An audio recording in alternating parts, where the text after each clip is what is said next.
Hey, what's up, you guys? It's Caboose.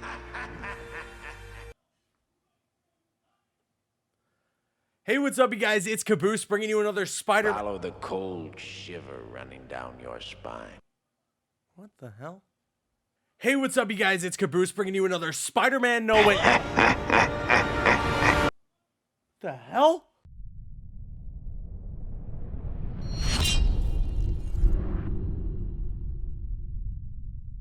Hey, what's up, you guys? It's Caboose bringing you another Spider-Man No Way Home video, and today what I got for you guys here is a video I know a lot of people have been waiting for. We're jumping in today, and we're talking full spoilers for Spider-Man No Way Home. You have been warned. And if you loved this movie just as much as I did, well then scroll down right now and hit that thumbs up button, share your hype, share your excitement for Spider-Man No Way Home with me. I'm reminding you guys as well that I am sponsored by G Fuel. You can get your hands on the Spider-Man No Way Home G Fuel right now. There are 3 different tubs, 3 different collector's boxes with shaker cups in them where you can get the radioactive lemonade flavor, and it's a damn good taste and flavor. So head to that link in the description box below and use code Caboose at checkout. Let's jump in now. Let's talk about this. I decided to upload my spoiler-filled video today simply because, while a lot of people had the opportunity to see it already, it was out in the UK yesterday and some European territories as well, so a lot of people have gotten to see it.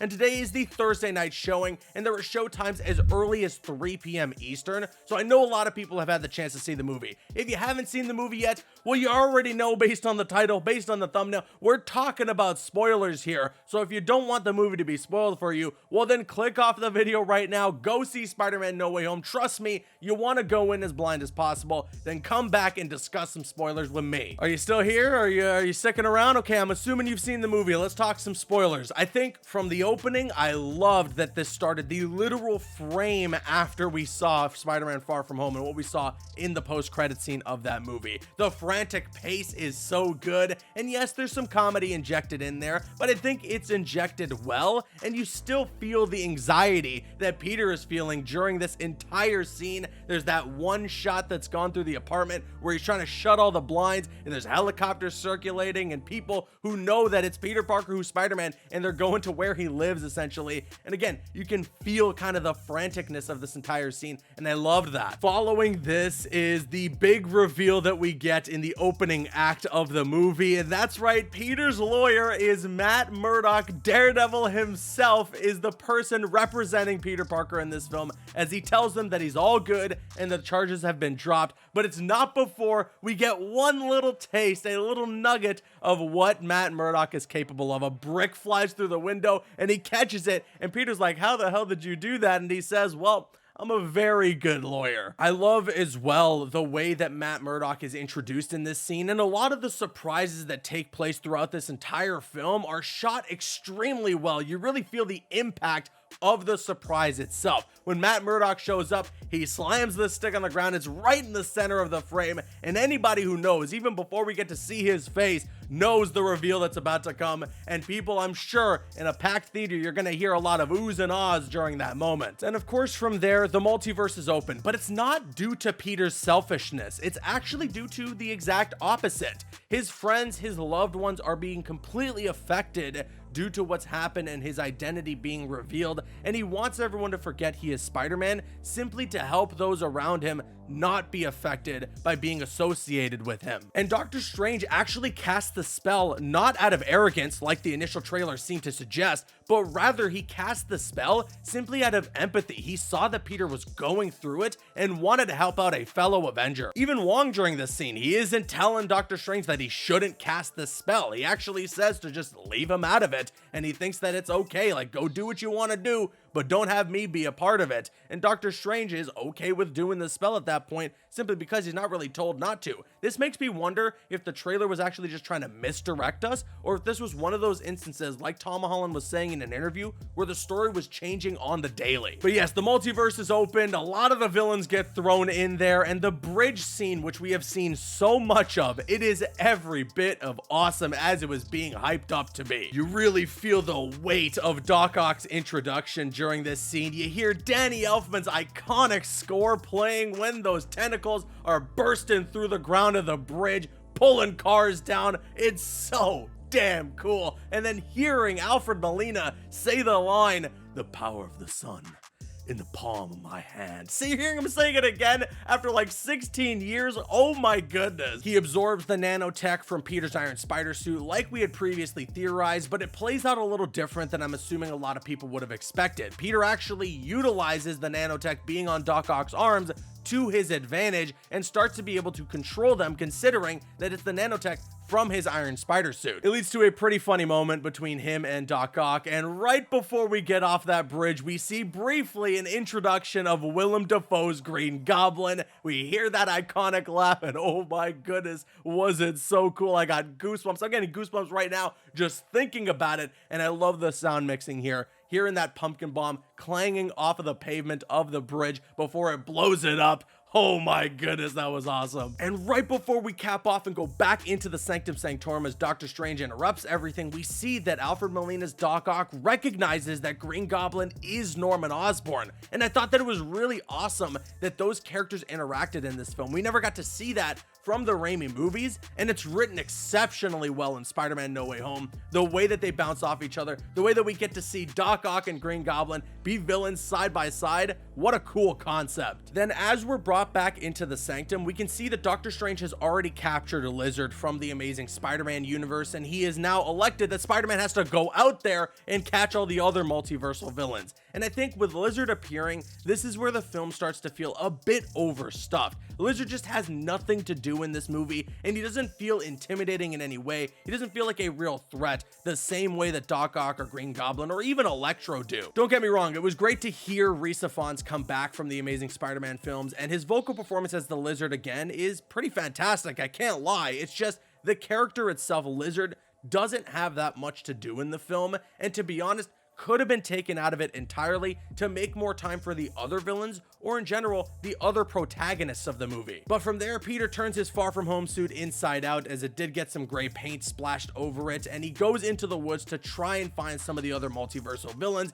and this is where we're introduced to not only Jamie Foxx as Electro, but Thomas Hayden Church returns as the Sandman from Spider-Man 3. You can actually hear Hans Zimmer's super underrated score for Electro play when he interacts with the character at first, and seeing Thomas Hayden Church returning at least for the voice of the Sandman was great. I just wish that he was actually back in the role of Sandman. Maybe they could have de-aged him similar to Alfred Molina, or just left him at the age he is right now. We don't really know when he was transported into the MCU, and it really could have explained that he was transported whenever past the events of Spider-Man 3, so we didn't need to worry about de-aging him. And to be honest, it costs a lot more money, I imagine, for them to have a completely CGI sand guy than it would have to de-age Thomas Hayden Church and have him be in the film. Maybe there was just not going to be enough time to get him in the movie. There were some scheduling conflicts, but nevertheless, Sandman just being a sand person throughout the movie was very weird, considering that's not how we saw him last. And Jamie Foxx as Electro, I don't want to say his performance is bad or anything, it's just the consistency isn't really there, similar to what we get with Alfred Molina or Willem Dafoe as Doc Ock and Green Goblin.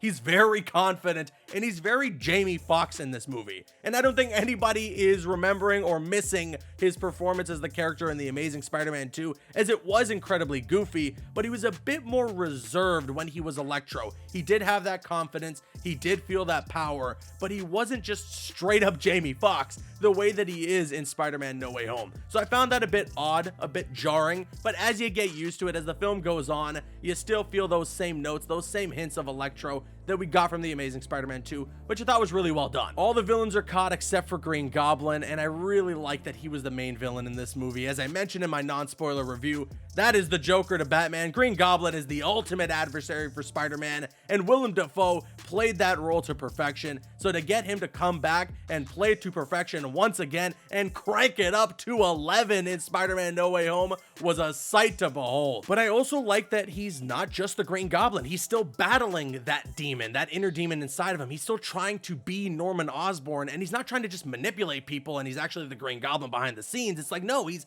he's Norman Osborn. He's still a good person, but he's been infected by this serum that is taking control over his mind and his body. This is where Peter comes up with the idea to try and cure all the villains and send them back to the timelines that they came from, rather than just sending them back and getting them all killed. I thought that that was very Peter Parker, very Spider-Man of him to want to help these people, even though they are adversaries, even though they are people who have tried to kill other versions of him, and they clearly have tried to kill him throughout this movie already. Still, he wants to help them. He wants them to be better. And it works. It actually works on Doc Ock, and we get to see Alfred Molina turn to the side of good in this film, which was such a surprise and a very welcome one at that, because of course we remember that that's what happens with his character at the end of Spider-Man 2, the Raimi films. So to see him back in that role, but have a little more time with it, that was fantastic. And oh my goodness, that brilliantly tense moment when Peter's Spidey sense is going off, and it's that first person or that locked camera view of Peter walking through the apartment, trying to figure out what it is that's causing his spider sense to go crazy. And then he finally closes his eyes like he did in Far From Home and let his spider sense take control. And he finds out that it's because Norman Osborn has been infected and has turned back into the Green Goblin. And then we see a fight like no other, the best fight in the movie between Green Goblin and Spider-Man, where they're crashing through walls, slamming through floors. It is visceral and it's an all-out brawl. I mean, my theater was going crazy every single time we see a punch land or somebody gets suplexed through the floor. I was going like, oh my goodness, I was feeling it. It was like you were sitting there watching a UFC fight. I loved it. It was badass. And well, it's why Green Goblin is the ultimate villain, because it's this moment that then leads to the actual death of Aunt May, which I thought was the emotional punch that I was not expecting to feel. And oh man, it got me in tears. I'm telling you, that scene is acted to perfection by Tom Holland, and it's why I was saying that this is his best performance as the character in the MCU that we have ever gotten thus far, and it's not even close. The emotional punch that you feel when Aunt May dies after she delivers the "with great power comes great responsibility" line is unreal. It's unbelievable. And all of this leads to a moment in Spider-Man No Way Home that we've been waiting for, some for 20 years, some of us for just a year since it's been rumored. I can finally say they're in the movie. Tobey Maguire and Andrew Garfield, they're back. They're back as Spider-Man. And what a cool way for them to be introduced. Ned has the sling ring and he's saying that he wants to see Peter Parker. And then we see Andrew Garfield, Spider-Man, come through a portal. Oh my goodness, what a super cool moment. And it was so funny too, having MJ saying, well, prove you're Spider-Man, and him having to crawl on walls and stuff. He's so good as this character. He is still so charismatic as Spider-Man, which I love. He is so funny. This scene is so funny. But then one more portal opens as Ned tries to get the actual Peter Parker, and it's freaking Tobey Maguire. And oh my god, I'm gonna cry right now. I'm just thinking about it. Holy smokes, man. And it almost feels like when he's brought into the film, it's like a scene straight out of a Raimi film. You know, he comes through, he's like, oh, I'm sorry, I just came through the... Oh, it's closed now. It's so good. Oh my goodness. I'm getting goosebumps. I have chills up and down my spine. Seriously, it gets me so emotional. Seeing him back at the... I can't even speak, because this moment, it brought something out of me, a level of emotion, a level of hype. Like I've truly, not even with Avengers Endgame, not even with the first Avengers getting to see that film, not with a film ever, have I felt this level of hype, this level of emotion, nostalgia, whatever you want to call it. Spider-Man No Way Home brought something out of me like I've never felt before. I just can't believe it. And it was amazing that Tobey Maguire said, you know, I was looking for your friend because there was something that told me that he needs my help. And Andrew Garfield saying he needs our help. And they go and they try to find Peter, considering the situation that he is in, and try and teach him some lessons about being Spider-Man. And it's one of the greatest shots in the movie, seeing Tobey Maguire and Andrew Garfield in the moonlight. Incredible. And then they jump down, they talk to Tom Holland, and they explain some things that happened in their past that very much reflect the thing that just happened to Peter. And I loved that. Andrew Garfield, Spider-Man, talking about Gwen Stacy and his loss, but also giving us a little bit more as to what happened to him after those events, saying that he became rageful, saying that he stopped pulling his punches and he started to become a bit less of the friendly neighborhood Spider-Man, and not wanting that to happen to Tom Holland's Peter, that is like A++ writing. That is like brilliant. Then Tobey Maguire reflects on Uncle Ben and what happened to him and how he felt that that was his fault, and it was so well done, the way that all these characters can relate to each other. And it was so great as well that all of them had a loss that was unique to each other. You know, obviously Uncle Ben is something that all three of these Spider-Men share in terms of loss, but regarding Gwen Stacy, regarding the way that Uncle Ben had passed in the Raimi films for Spider-Man, and then what happened to Aunt May in Spider-Man No Way Home, while it was different events that happened to each other, they could all relate in the way that they lost a loved one and they felt responsible for that. And they all share the "with great power comes great responsibility" line. Oh my god, oh my god, man. And I love too that they don't just suit up and get ready to be Spider-Man together for the final battle. They actually try to devise a plan and work together as science bros to try and cure all of the villains like Peter initially wanted to do. There is some great banter between the three Spider-Men during this moment, but I will say that it did feel a little weird, you know, considering these characters, they're under a different writer, they're under a different director, so they do act a bit different than you may remember them. Tobey Maguire's Spider-Man is kind of talking in a tone and speaking in a way that doesn't really remind me of the way that he was talking or speaking in the Raimi films, but nevertheless, getting to see the three Spider-Men interacting with each other, cracking jokes, kind of bringing some great levity, some good lightheartedness to this film after some heavy emotions that we had gone through. Thought that was phenomenal. And then they suit up, they get ready to take down these villains, and it brings some amazing action into this film. And one of my favorite moments in an MCU film ever, in a Spider-Man film ever, is when all three of them are swinging together and they're assisting each other and they're all yelling, they're going crazy and being hyped, getting ready to take down these villains. Oh my god, I'm getting goosebumps and I'm feeling the emotions that I did when I was in that theater. I can't wait to watch this movie in IMAX. Tobey Maguire's Spider-Man gets to interact with Doc Ock as he is good now, and you see Doc Ock say, "Hey Peter, my boy, it's so good to see you." Oh my god, it's so good. And then having Doc Ock as well there during the finale to help stop some of these villains, to be a force for good. What an amazing moment. We also get to hear the score, the iconic Tobey Maguire, Danny Elfman score, and James Horner, I believe, who did the score for The Amazing Spider-Man 1. We get to hear notes from that kick in as it crescendos into Doctor Strange's score, and then as well Tom Holland's Spider-Man score. It's got to be one of the best OSTs I've ever heard for a blockbuster film. And then there's a moment during this third act that I was bawling when I saw it in the theater, and it's the moment from the latest trailer where you see MJ is falling off the scaffolding, Tom Holland's Peter is diving to try and go save her, and he actually isn't able to. Green Goblin swoops in and stops that Spider-Man from saving MJ, and it's Andrew Garfield's Spider-Man who gets to save MJ, and as he notices that she's okay and that he saved Spider-Man's loved one this time instead of what happened to him before, he starts to cry, and oh my god. Oh man, it's so good. All of this comes to a head as the sun rises and we see a one-on-one fist fight between Tom Holland's Spider-Man and Willem Dafoe's Green Goblin, and it's a visceral fight once again that we see almost come to an end as Peter tries to impale Green Goblin with his own glider that's supposed to be a parallel to Spider-Man 1. And just as Tom Holland is about to stab and kill Green Goblin, it's Tobey Maguire's Spider-Man that stops him, and through his eyes you can see him looking at Tom Holland and telling him that this isn't the way. This isn't what Uncle Ben had taught us. This isn't what your Aunt May had taught you about with great power comes great responsibility. You can see all of that through Tobey Maguire's eyes. It's a really good performance. Nobody here phones it in. Tobey Maguire and Andrew Garfield are still giving a great performance as the respective Spider-Man. They're not just trying to get a paycheck here. Finally, Green Goblin is injected with the cure. He becomes Norman Osborn again, and all is good as they are sent back to their respective universes.